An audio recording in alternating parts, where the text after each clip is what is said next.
जय हिंद विद्यार्थी मित्रांनो, विदर्भ आयएस अकॅडमीच्या या यूट्यूब चॅनलवर आपले सर्वांचे सहर्ष स्वागत आहे। काही दिवसांपूर्वी तुम्हाला माहिती झालं की आपण सारथी 1.0 लॉन्च केली होती। एकंदरीत त्याला आपण काय म्हणू शकतो, सारथी ही बॅच लॉन्च केली होती। त्यामध्ये आपण काय केलं होतं, एक प्रकारे मेंटरशिप बॅच लॉन्च केली होती।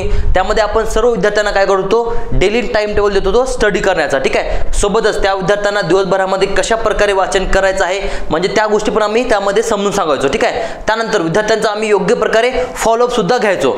त्यामध्ये नंतर काय व्हायचं, एक प्रकारे की विषय नेमका कशा प्रकारे वाचन करायचा याविषयी पण त्या फॅकल्टीद्वारे तुम्हाला सजेशन पण गायडन्स पण केलं जायचं, ठीक आहे। मात्र काय झालं होतं की सारथी हा जो आम्ही प्रोजेक्ट लॉन्च केला होता त्यामध्ये आम्ही नाममात्र 500 विद्यार्थ्यांना काय केलं होतं, आम्ही परमिशन केली होती। मात्र काय झालं, एक प्रकारे खूप सारे ॲडमिशन आलेले आहेत आणि 500 ॲडमिशनवर आम्हाला ती बॅच एक प्रकारे क्लोज करावी लागली। मात्र कारण की आम्ही बंद करण्याचं कारण काय आहे त्याचं, तर कारण की आम्हाला चांगल्या प्रकारे चांगलं व्हॅल्युएबल त्यांना वेळ देता आला पाहिजे, तर यासाठी आम्ही काय केलं होतं, फक्त 500 विद्यार्थ्यांचीच काय केली होती, बॅच लॉन्च केली होती। मात्र भरपूर साऱ्या विद्यार्थ्यांची मागणी येत होती की सारथी आम्हाला इतर आमच्यासारख्या विद्यार्थ्यांना पण सुद्धा पाहिजे। मात्र आम्ही काय केलं होतं की ती बंद केली होती। परंतु काय करण्यात आलं की आता कंबाईन एक्झाम पुढे जाण्याचे थोडेसे चान्सेस वाढलेले आहेत। त्यामुळे आमच्या टीमने काय विचार केला की काही दिवसाचा बफर आम्हाला भेटलेला आहे, तर त्या बफरचा वापर करून ज्या विद्यार्थ्यापर्यंत सारथी ही मेंटरशिप बॅच पोहोचलेली नाही त्या विद्यार्थ्यापर्यंत बॅच पोहोचण्यासाठी आम्ही काय केलेलं आहे, सारथी 2.0 लॉन्च केलेली आहे।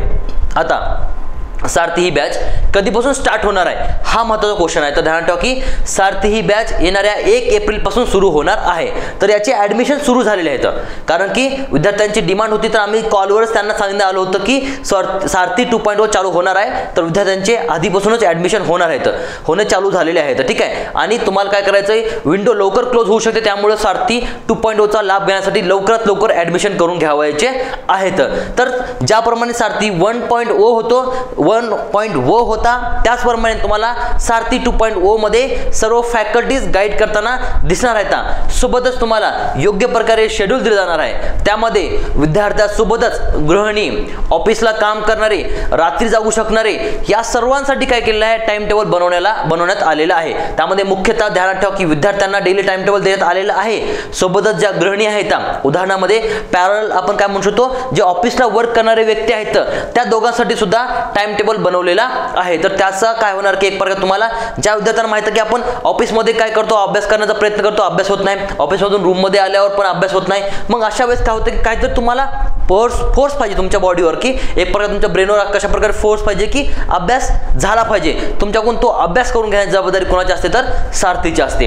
आणि सारथी तुम्हाला एक प्रकारे सांगते की कोणत्या मार्गाने तुम्हाला जावायचं आहे, ठीक आहे। तर मी काय करणार आहे, सोबतच मी आणि माझी टीम एक प्रकारे सारथीसाठी तुम्हाला लीड करणार आहे, ठीक आहे। तर तुम्हाला ज्या पण अडचणी असतील सारथी संबंधीच्या, सारथीमधील संपूर्ण विषयासंबंधीच्या तुम्हाला त्या ठिकाणी सॉल्व्ह करून दिल्या जाणार आहेत, ठीक आहे। आणि वेळोवेळी तुम्हाला जे गायडन्स लागते, ज्या ठिकाणी परीक्षा कशा प्रकारे क्रॅक करायची आहे, परीक्षामध्ये कोणकोणते महत्त्वाचे पॉईंट येतात, कशा प्रकारे ते वाचायचे आहेत, त्या पॉईंटला कशा प्रकारे वाचल्यामुळे कशा प्रकारे क्वेश्चन टॅकल करता येईल, ह्या सगळ्या गोष्टी ह्या सारथी 2.0 मध्ये तुम्हाला भेटणार आहेत। तर आपण थोडासा आढावा घेऊया की सारथी 2.0 कशा प्रकारे असणार आहे। तर एक प्रकारे बघा, सारथी 2.0 आपण कंबाईन 2024 साठी लॉन्च केलेली ही बॅच आहे। त्यामध्ये सागर सर सर्वांचे मेंटर असणार आहेत, सोबत त्यामध्ये पवन सर, सुप्रिया मॅम, विनोद सर आणि त्यानंतर मी स्वतः, नंतर अक्षय डंबे सर आणि त्यानंतर ज्ञानेश्वरी मॅडम सुद्धा फॅकल्टी म्हणून त्या ठिकाणी सजेशनमध्ये मेंटर म्हणून राहणार आहेत, ठीक आहे।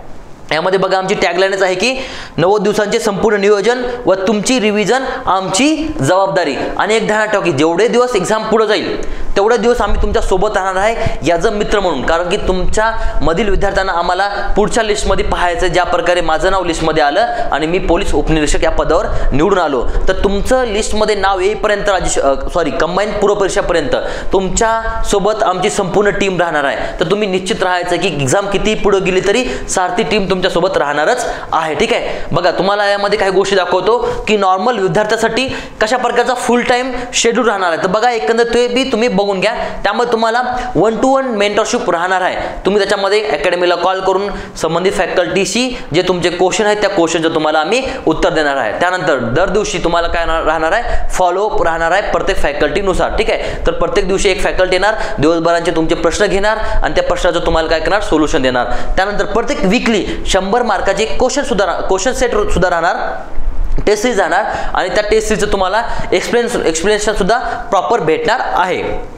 आणि तुम्ही जे वीकभर अभ्यास केला हप्ताभर, त्या हप्त्याभरातील अभ्यासाचं तुम्हाला काय करायचं आहे, एक प्रकार म्हणू शकतो व्हॅल्यू काय करायचं, तुम्हाला चेक करायचं की मी अभ्यास केलेला बरोबर केलेला आहे का नाही. तर त्यासाठी तुम्हाला सुद्धा ती टेस्ट त्या ठिकाणी अवेलेबल असणार आहे. तर तुम्ही एक टेस्टचं एक्सप्लेनेशन यूट्यूब चॅनलवर आहे विदर्भ IAS अकॅडमीच्या, तर त्या ठिकाणी तुम्ही पाहू शकता ॲज अ एक्झाम्पल म्हणून. ठीक आहे. तर बघा नॉर्मली विद्यार्थ्यांचा दिवस 7 ते 7:30ला स्टार्ट होतो. तर आम्ही काय केलं, एक प्रकारे सगळ्यात महत्त्वाचं जे आपलं असं धावपळीचं युग आहे, त्या धावपळीच्या युगमध्ये सगळ्यात महत्त्वाची गरज असते ती म्हणजे स्टेबलपणा. तर स्टेबलपणासाठी विद्यार्थ्यांसाठी काय केलं, या ठिकाणी मेडिटेशन सुरू केलेलं आहे. तर ते सर्व विद्यार्थ्यांना करायचं आहे डेली 7 ते 7:30 मध्ये. त्यामुळे तुम्हाला दिवसभर एक प्रकारे अभ्यासाची जी एनर्जी राहते ती टिकून राहील. ठीक आहे. त्यानंतर सकाळच्या पिरियडमध्ये तुम्हाला माहिती झालं पाहिजे की जो सगळ्यात टफ विषय असतो, ठीक आहे, सगळ्यात टफ विषय जो विद्यार्थी मानतात तो विषय सायन्स सकाळच्या मॉर्निंगच्या पिरियडमध्ये या ठिकाणी घेण्यात आलेला आहे. त्यामुळे काय होईल की संपूर्ण सब्जेक्ट ॲक्युरेट तुम्हाला समजणार आणि तुमचे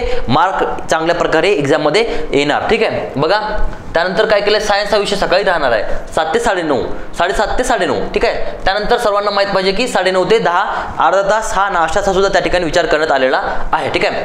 त्यानंतर 10 ते 11 हा जो पिरियड आहे त्या ठिकाणी चालू घडामोडी तुम्हाला अवेलेबल असणार आहे वाचण्यासाठी. तुम्हाला चालू घडामोडी डेली करायच्या आहेत. ठीक आहे. त्यानंतर 11 ते 12:30 मध्ये तुम्हाला मॅथ आणि रिझनिंग करायचं आहे, कारण की कंबाईन एक्झामच्या दृष्टीने मॅथ आणि रिझनिंग हा एकदम मोलाचा विषय असतो. याच्याशिवाय तुमची एक्झाम क्रॅक करण्यास तुम्हाला खूप जास्त अडचणी येताना दिसतात. तर ह्या ठिकाणी तुम्हाला हा विषयाला तुम्हाला या ठिकाणी वेळ दिलेला आहे. ठीक आहे. त्यानंतर 12:30 ते 2 जेवण प्लस पॉवर नॅप, जेवण प्लस पॉवर नॅप तुम्हाला राहणार आहे, कारण की जेवण झाल्यानंतर आपल्याला नॅपची गरज असते आणि ते नॅप झाल्यानंतरच एक प्रकारे आपण इतर जो दिवस आहे तो एक प्रकारे एनर्जी पूर्ण रीतीने काय करू शकतो, वापरू शकतो. ठीक आहे. हे झालं. त्यानंतर बघा भरपूर साऱ्या मुलांची एक्झाम आहे कशाची, टायपिंगची. तर त्या विद्यार्थ्यांचा सुद्धा विचार या ठिकाणी करण्यात आलेला आहे. तर 2 ते 3 मध्ये तुम्हाला टायपिंगचा सुद्धा टाइम देण्यात आलेला आहे. ठीक आहे. नंतर बघा 3 ते 5 मध्ये GS1 हा विषय तुम्हाला या ठिकाणी घ्यायचा आहे. तर तुम्हाला प्रत्येक महिन्यासाठी किंवा जे पण टाइम टेबल असेल त्या टाइम टेबलनुसार त्या ठिकाणी तुम्हाला GS विषय राहू शकतो. ठीक आहे. उदाहरणामध्ये या ठिकाणी GS1 मध्ये इतिहास टाकू शकतात. ठीक आहे. जेव्हा GS2 राहील त्या ठिकाणी पॉलिटिक्स टाकू शकतात. तर तुम्हाला सारथी बॅच मार्फत तुम्हाला डेली शेड्यूल दिलं जाईल की कोणता GS त्या ठिकाणी वाचायचा आहे, तर त्याप्रमाणे तुम्हाला त्या ठिकाणी वाचन करायचं आहे. ठीक आहे. त्यानंतर बघा चहा वगैरेसाठी पण या ठिकाणी तुम्हाला काय दिले, टाइम टेबल देण्यात आलेलं आहे. लिंबू सरबत कारण की उन्हाळा आहे, तर तुम्ही काय बी घेऊ शकता त्या ठिकाणी. ठीक आहे. त्यानंतर बघा 7:30 ते 9 सगळ्यात महत्त्वाचा भाग म्हणजे काय केलं जाईल या ठिकाणी, PIQची प्रॅक्टिस तुमच्या मार्फत करून घेतली जाईल. तर तुम्हाला PIQ प्रॅक्टिस करण्यासाठी या ठिकाणी वेळ दिलेला आहे, तो पण तुम्हाला पाहायचा आहे. आणि महत्त्वाचं म्हणजे दिवसभरामध्ये तुम्हाला ज्या अडचणी आल्या त्या अडचणीचं फॉलोअप या ठिकाणी लाईव्हरित्या प्रत्येक फॅकल्टी मार्फत घेतलं जाणार आहे. ठीक आहे. त्यानंतर जेवण घेतलं जाणार आहे. नंतर महत्त्वाचं म्हणजे रात्री तुम्हाला माहित असायला पाहिजे की सोशल मीडिया मोबाईल वापरण्यासाठी टाइम आहे, झोपण्यासाठी पण या ठिकाणी टाइम दिलेला आहे. तर तुम्हाला हे नॉर्मल विद्यार्थ्यांना वापरायचा टाइम टेबल देण्यात आलेला आहे. मात्र हा जो शेड्यूल असतो हा शेड्यूल गृहिणींना, ऑफिसला काम करणारे व्यक्ती यांना फॉलो करणं पॉसिबल नसतो. त्यावेळेस काय केलं आहे, त्यासाठी काय केलं आहे, स्पेशल डिमांडनुसार टाइम टेबल तयार केलेला आहे. तर बघा ह्याच्यामध्ये गृहिणी नोकरदार वर्गासाठी हा टाइम टेबल आहे. बघा सकाळी लवकर उठणारे जे व्यक्ती आहेत त्याच्यामध्ये 7 तासाचं टाइम टेबल ह्या ठिकाणी दिलेलं आहे. बघा 7 तासाचं.